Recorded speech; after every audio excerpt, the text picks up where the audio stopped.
Hey, good morning, everybody. This is Dan with Theta Trend. Today is Thursday, July 24th, 2014. It's about 5:15 a.m. here, 5:12, I guess.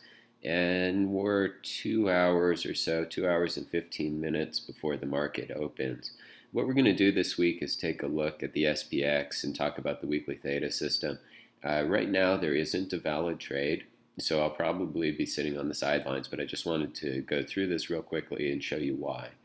So what we're looking at right now is a daily chart of the S&P 500, the SPX.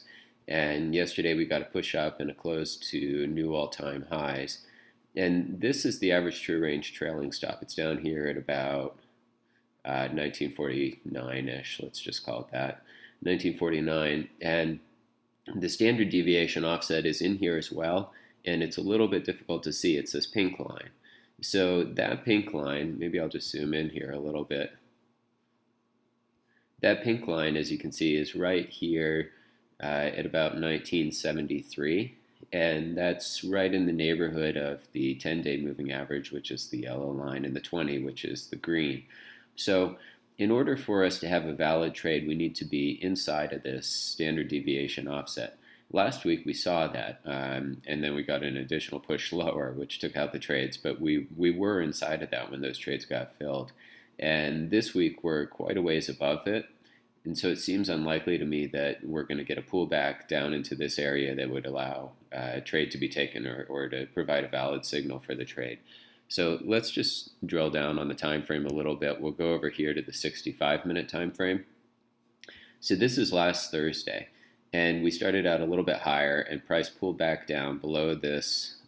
This horizontal line right here is at 1973. So that's our standard deviation offset. I've just brought it over. And then our average true range trailing stop is down here. This is basically straddling 1950, but it gives you the general idea of where it is. So we got to pull back down into there, and we got filled and then taken out. And this week we started this new pattern of higher highs and higher lows. And we're back up here. We exceeded this previous high that was around 1985, and we got up to 1989 and then closed at 87. So what we would need to see is we need to see price trade back down below this level. And so that is possible, but it doesn't seem likely.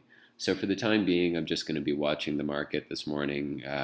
I'll probably put an alert in here to let me know if price is getting down somewhere in here, say 1977 or so, just so I could anticipate a trade. But for the time being, we're a little bit overextended, and there's not much to do other than sit around.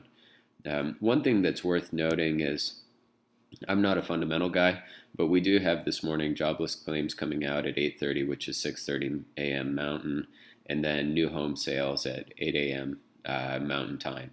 And so these two things could move the market. We could see some selling. I don't know if that will happen. It's good to be aware that that exists, and the market has the potential to move at that time. So we'll see what happens this morning, but for the time being, there's not a valid trade.